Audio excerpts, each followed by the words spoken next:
You never realize the wrath of nature until you see 155-mile-an-hour sustained winds. We lost power for 8 days one time. It was very cold in here. It was dark. We were scared. We had an ice storm, and the power was off for several days.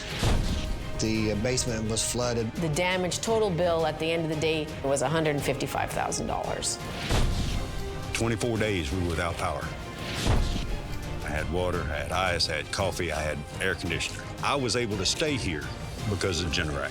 You don't realize how much you need your power till you don't have power. But the Generac, you can depend on having power.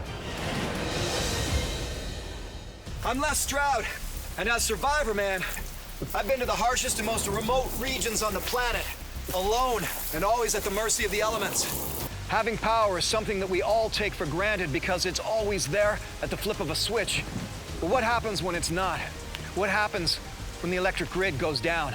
The number of power outages continues to increase, and they're lasting longer.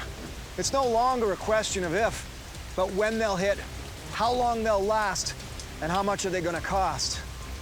I've only got one question for you. Are you prepared?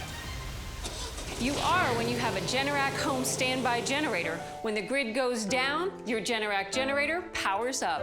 One of the most important things you can do is ensure that you have an uninterrupted supply of power to your home.